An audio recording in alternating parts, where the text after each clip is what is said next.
बिस्मिल्लाहिर्रहमानिर्रहीम। अस्सलाम वालेकुम।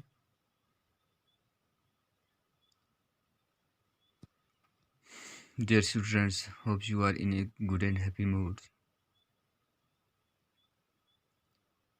Today, 3rd of September 2020, I, Nisar Ahmad, teacher BHS Konagabra, class 10th, subject science, topics how do organisms reproduce. Today, we are discussing an important questions. The question is, what is sexual reproduction? What are its characteristics? तो dear students, हमने sexual reproductions पहले भी पढ़ा, यानी ऐसी किस्म की reproductions जिसमें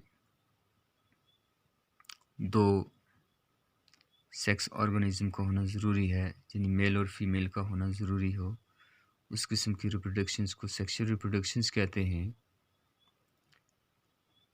लेकिन आज इसके साथ हमने कैरेक्टरिस्टिक लिखने हैं कि कौन सी हैसियतें हैं सेक्सुअल रिप्रोडक्शंस की।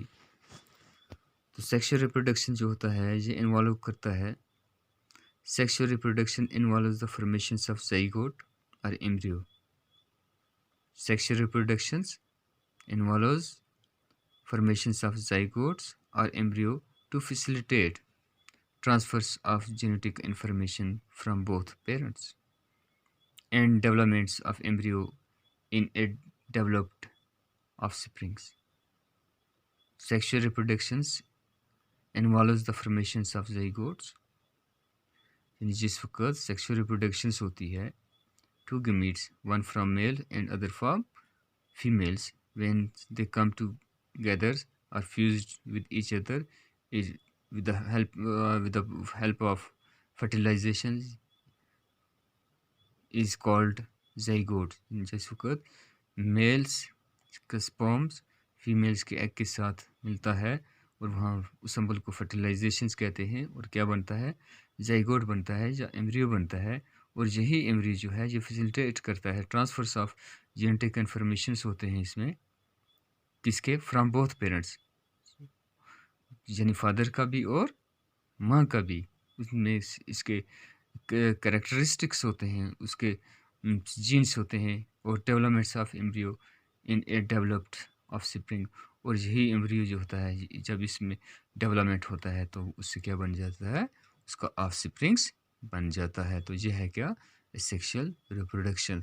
अब इसके कैरेक्टरिस्टिक्स हम लिखेंगे। कैरेक्टरिस्टिक ऑफ सेक्सुअल रिप्रोडक्शन, सबसे पहला है it involves two parents. Sexual reproductions के लिए दो पेरेंट्स का होना ज़रूरी है। Each parents produce sex cells, और हर एक पेरेंट्स सेक्स सेल्स प्रोड्यूस करता है, जिसको हम गीमीट्स कहते हैं। मेल गीमीट्स स्पर्मेटोजोआ, मेल गीमीट्स को स्पर्मेटोजोआ कहते हैं और फीमेल गीमीट्स को एग्स या ओवा कहते हैं। Gametes are formed by meiotics divisions, hence they are haploid. और गमीट्स में क्या होती है, मेयोटिक्स डिवीजन होती है, इसलिए वो हैप्लॉइड होते हैं। डियर स्टूडेंट्स, एक होता है डप्लॉइड, एक होता है हैप्लॉइड। हाउ, उसके बाद क्या है, उसके बाद हमारे पास the males and females gamete fuse to form a diploid zygote. और जिस वक्त मेल और फीमेल्स गमीट फ्यूज होते हैं, एक दूसरे के साथ मिलते हैं, तो यहाँ क्या बन जाता है, यानी यहाँ ज़ाइगोट बनता है। और ज़ाइगोट जो होता है ये डिप्लॉइड हो जाता है। क्या होता है, डिप्लॉइड, यानी मेल और फीमेल्स के मीट जिस वक्त से फ्यूज़ होते हैं तो क्या बनता है, ज़ाइगोट बनता है। और ज़ाइगोट हमेशा याद रखना, ये हैप्लॉइड नहीं होता है, ये डिप्लॉइड होता है। इट इज़ कॉल्ड फर्टिलाइजेशन, और इसी अमल को फर्टिलाइजेशंस कहते हैं। The zygotes undergoes repeated meiotics divisions, the zygotes undergo repeated mitotics divisions, और ज़ाइगोट में लगातार माइटोटिक्स डिविजन्स होती है एंड फॉर्म द एम्ब्रियो, और इसमें क्या बनता है, एम्ब्रियो बनता है। एक होता है बच्चों मियासिस, एक होता है माइटोसिस यानी माइटोसिस जो है 2 से 4, 4 से यानी इससे सेल की रेट जो होती है बढ़ती रहती है। तो मियासिस और माइटोसिस आप कहीं कभी अलग से जब इसको टॉपिक उठाएंगे तो ये याद रखना है कि ज़ाइगोट में कौन सी प्रोसेस होता है, माइटोटिक्स डिवीजन होता है। The embryo differentiators to forms all full organisms, और यही एम्ब्रियो जो होता है ये डिफरेंटेट हो जाता है पूरे किसमें, फुल ऑर्गेनिजम्स में। The offsprings formed are genetically different from the parents, और जो ऑफस्प्रिंग जो होता है ये जेनेटिकली डिफरेंट भी हो सकता है किससे, पेरेंट्स से। तो डियर स्टूडेंट्स ये आज हमारे पास ये क्वेश्चन था, what is reproductions, what are its characteristics. एक क्वेश्चन और हम इसके साथ ऐड कर देते हैं, mention the advantage of sexual reproduction. अब सेक्सुअल रिप्रोडक्शंस के फ़ायदे क्या हैं, सेक्सुअल रिप्रोडक्शंस के फ़ायदे क्या हैं। कहता है since two sexually distinct organisms are involved, it promotes diversity, यानी जिस वक्त दो सेक्सुअली डिस्टेंस ऑर्गेनिजम्स इन्वॉल्व हो जाते हैं तो ये डाइवर्सिटी को प्रमोट्स करते हैं।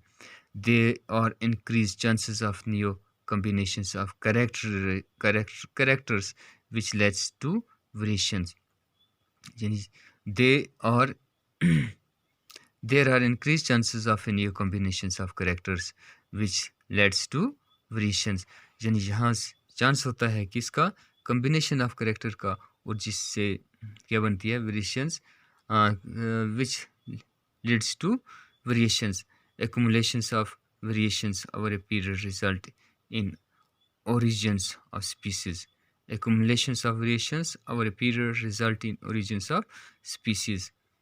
नेक्स्ट है हमारे पास offsprings show better offsprings show better adaptability to changes in the environment. कहता है ऑफस्प्रिंग जो होते हैं ये बेहतर एडाप्टेबिलिटी करते हैं किसमें, to change in the environments. These are the some advantages of sexual reproductions. Next topic के साथ कल इंशाल्लाह फिर आपकी खिदमत में हाजिर होऊंगा। तो ये क्वेश्चंस जो भी दिए जाते हैं इनको याद करना आपका काम है। तो दूसरी मुलाकात तक इजाज़त दें। अल्लाह हाफ़िज़, बाकी वस्सलाम।